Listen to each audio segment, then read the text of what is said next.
let's bring the conversation home, where the Federal Ministry of Agriculture and Food Security is working with state and local governments across the country to achieve food security. And that's according to Minister of Agriculture Abubakar Kyari, who has asked states and local governments in the country to come up with lists of genuine farmers to effectively carry out the scheme. Kyari said that the federal government has identified 8 frontline states across the federation to achieve its food security agenda. The states being Katsina, Borno, Niger, Jigawa, Kano, Kebbi, Zamfara and Sokoto. The minister assured the visiting Katsina State Governor Diko Rada in Abuja of full support from the federal government to give agriculture in Katsina State the needed boost. We are committed, and we also assuring our citizens that we are also going to even exceed Mr. President's target. We are committed to doing that. And first things first, we have to collaborate with the states, like I mentioned before, with the states, the local governments, to come up with a genuine and verifiable farmer list. This is very important because we have to know who the real farmers are, and by so doing we have to collaborate with the local authorities and the state government so that they can buy into our program and also succeed in what we set out to do.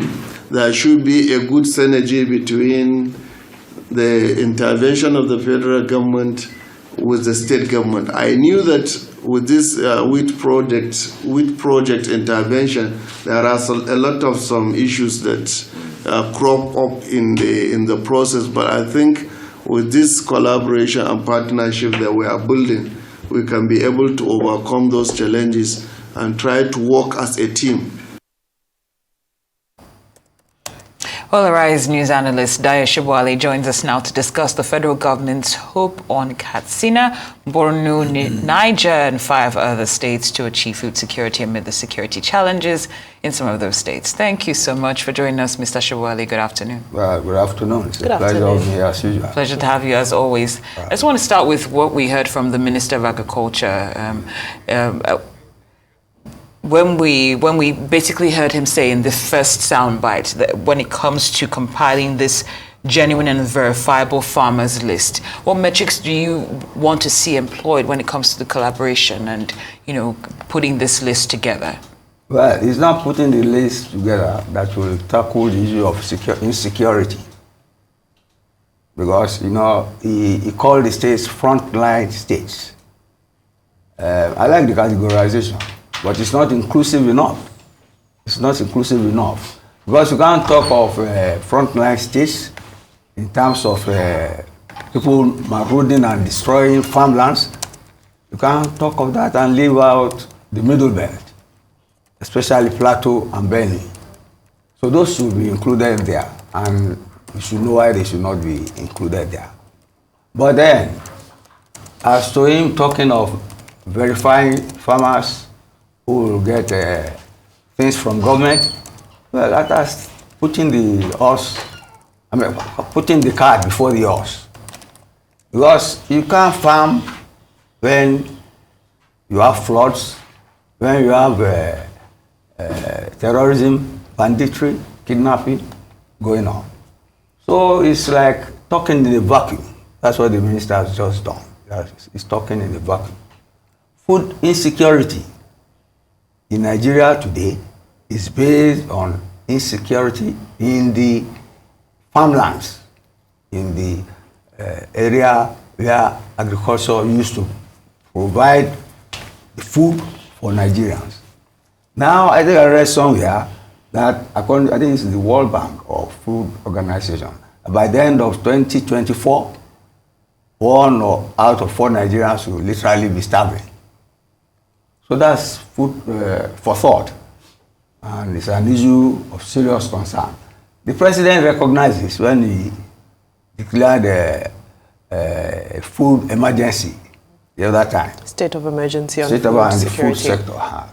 But then that has not materialized. You see, like I said, it's like putting the cart before the horse. We must secure the farmlands first. Let us see measures to do that. Or else, all these drains, fertilizers, and things that they will give people will be money down the drain. How have they categorized those states? Katsina, Kebbi, Zamfara, Niger. No, people will read meanings into it. People will read meanings into it. That the middle belt is being sidetracked. You get me? And people will read religion into it. Because the middle belt is largely Christian. And those states you have seen are largely Muslim states. And see, we live in a place where the religious and ethnic divide play a big role in how we try to satisfy the various needs and expectations of our people. Politics is about who gets what, when, and how. That is what you are seeing on display now. We are talking of frontline states in Nigeria, we are not talking of the middle belt. You know what happened during the Christmas? Yeah. And then you see this fact has to be restated again. That this former herdsmen quarrel and arson, as it is affecting our food security. It's affecting our food security. Benue State is noted as the food basket of Nigeria. We all know that.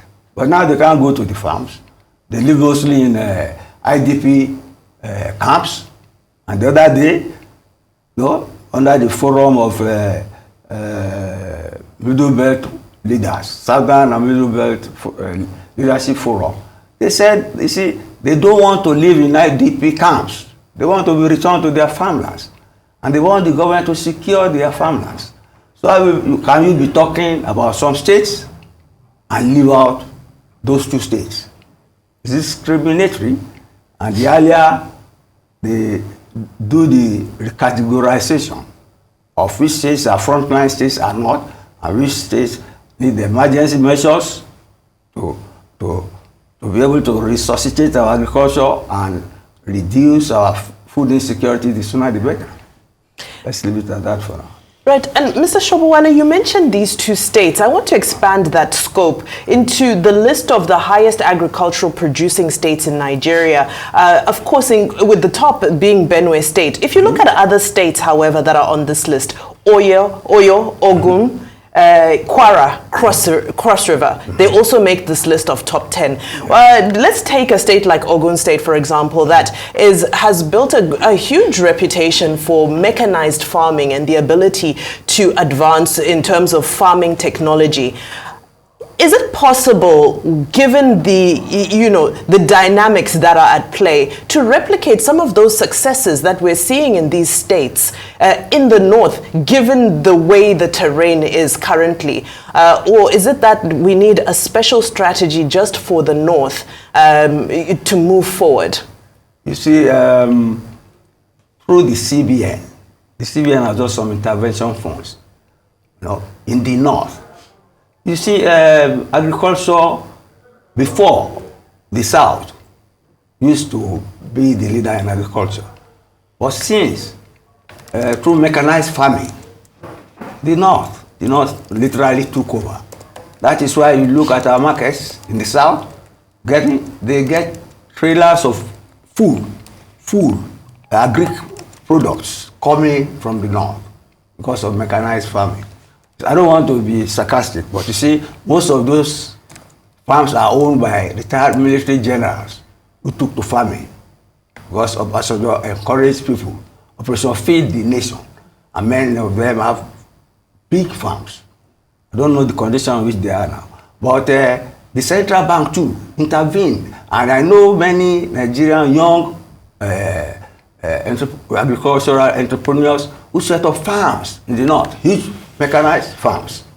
But then, this insecurity has destroyed all that, literally. Because they say the marauders or the attackers come during harvest time, when they have to harvest their crops and move things. Because the market, you see, is literally in the south, in the coastal areas where you have the populations. There's the transportation problem. There is the flooding problem. That's the climatic something. So, Ogun State is lucky, although not too lucky. I've read stories of all these farmland attacks too. Remember what happened in the war the other time, during the time of the late governor of Ogun State. But you see, that was why they wanted to start Amotekun, that these people will not raid their farmlands again. So, if you talk of replication, it's not even replication, it's there in the north already. But now, that's why they single out these 8 states. No, I'm not saying that they should not single them out, but they should not leave out Benue and Plateau states. Do you get my point now? Yeah. There is genuine banditry terrorism in Katsina and so at a state, because this same former governor of Katsina State was even trying to negotiate and pay some money to this Maroda, so they leave them alone. But they got the money and still kidnap people. Yeah. So it's a tense insecurity situation which should be handled even-handedly, fairly, justly, and judiciously, so that nobody is left out. Well said, Mr. Sobowale. You've mentioned worthy points like, the inclusivity. So it's not looked as though, or it's not looked at as though there's some religious, undertones when it comes to this. But I'm just wondering, part of what, jumped at me was what the governor of Katsina said when he made mention of his aspirations to revive the livestock industry, so that the processed meat would be shipped to Lagos, where we are. I don't know if that jumped at you as well. What you'd like to see happen with the livestock industry in that livestock industry, cattle rustlers are disturbing that. Yeah. That is more rampant in these areas, in these 8 states. He has mentioned cattle rustling. They will say they have markets. The state governor close the market. I think in Zamfara also very recently. So it's an insecurity situation. Government must stem that. If they don't stem that, you see, that's the enabling environment to cure the menace of food insecurity. The security has to be there. It's like you want a football match and the football field is waterlogged. Can't play good football on that. Yeah. Well said. So nothing is happening until insecurity is tackled. Yes. Very the categorization of frontline states is made more inclusive. Sam, thank you so much. All right, it's news analyst Mr. Dayo. It's always a pleasure to have you here on Newsday. Thank you for your time.